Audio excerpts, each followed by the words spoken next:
నమస్తే ఫ్రెండ్స్, ఎలా ఉన్నారు? బాగున్నారా? నేను మీ Kavitha. Welcome to our channel Lakshmi Kavitha talks. So friends, ఈరోజు మన స్పెషల్ జొన్న కిచిడి అనమాట. సో ఇది చాలా హెల్దీ డైట్ అండి. షుగర్ ఉన్న వాళ్ళకి, ఇంకా వెయిట్ లాస్ అవ్వాలనుకునే వాళ్ళకైతే చాలా బెస్ట్ డైట్ అనమాట.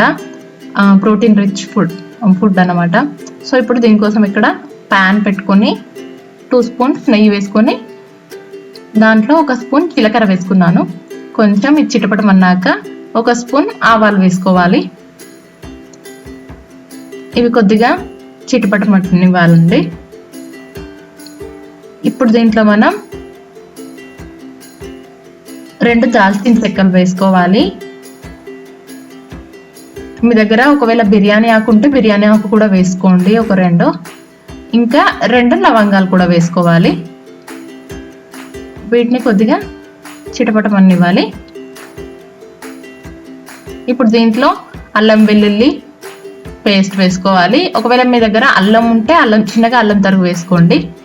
ఇప్పుడు దీంట్లో 4 పచ్చిమిర్చి కట్ చేసుకొని వేసుకోవాలి. కొంచెం మిర్చి వేగనివ్వాలండి. ఇప్పుడు కరివేపాకు, ఒక 2 రెమ్మలు కరివేపాకు వేసుకొని ఇవన్నింటిని బాగా వేగనివ్వాలి. ఇప్పుడు దీంట్లో మనం నానబెట్టి ఉంచుకున్న బఠానీ వేసుకోవాలి.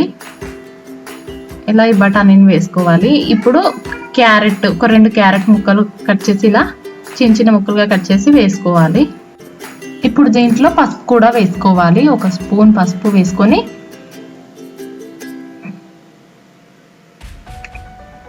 బాగా కలుపుకోవాలండి. ఇప్పుడు మూత పెట్టేసుకొని ఒక 2 నిమిషాలు ఉడకనివ్వాలి. కొంచెం బఠానీ, క్యారెట్ అవి కొంచెం మగ్గితే బాగుంటుంది, అలా మగ్గనివ్వాలి. ఇప్పుడు దీంట్లో మనం 4 గంటలు నానబెట్టిన పెసళ్ళు, ఇంకా మీరు 4 గంటలు కానీ అంతకన్నా ఎక్కువ నానబెట్టినా పర్లేదు, బట్ మినిమం అయితే 4 గంటలు నానబెట్టిన పెసళ్ళు ఉంటాయి కదా, ఆ పెసళ్ళని వేసి మూత పెట్టేసుకోవాలి.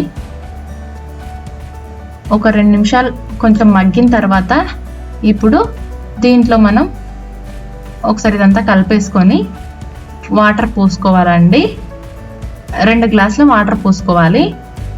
అంటే మీరు 1 కప్పు రవ్వ తీసుకుంటే కనుక, జొన్న రవ్వ తీసుకుంటే కనుక 2 కప్పులు వాటర్ పోసుకోవాలి. ఇప్పుడు దీంట్లో రుచికి సరిపడా ఉప్పును వేసుకోవాలండి. నేను ఇక్కడ గల్లుప్పు ఉంటుంది కదా, అది వేస్తున్నాను, లేదంటే నార్మల్ అయినా వాడుకోవచ్చు. ఇది కొంచెం వేడైన తర్వాత ఇలా 6 గంటలు నానబెట్టి పక్కన పెట్టుకున్న జొన్న రవ్వ ఉంటుంది కదా, దాన్ని వేసుకొని బాగా కలుపుకోవాలండి.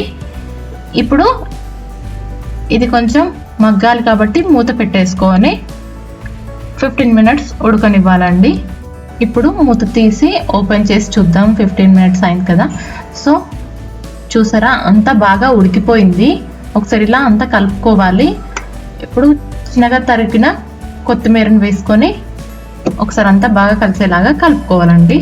ఒకవేళ మీకు జీడిపప్పు ఇష్టం అనుకుంటే జీడిపప్పు అయినా వేసుకొని సర్వ్ చేసుకోవచ్చు. అంతేనండి, చాలా సింపుల్ అండ్ ఈజీ, తొందరగా అవుతుంది మీకు. ఇది ఇంకా వెయిట్ లాస్ అవ్వాలనుకునే వాళ్ళకి మంచి డైట్ అనమాట. ఇంకా నార్మల్ వాళ్ళు ఎవరైనా తినొచ్చండి. ఇది చిన్నపిల్లలకి పెట్టిన చాలా బలం, ప్రోటీన్ రిచ్ ఫుడ్ అనమాట. సో చాలా మంచిది. వారానికి 1 లేదా 2 సార్లు అయినా ఇది తినండి. సో ఇంతే ఫ్రెండ్స్, ఈ వీడియో నచ్చితే లైక్ చేయండి, షేర్ చేయండి, సబ్స్క్రైబ్ చేసుకోండి. మరొక వీడియోతో మళ్ళీ కలుద్దాం.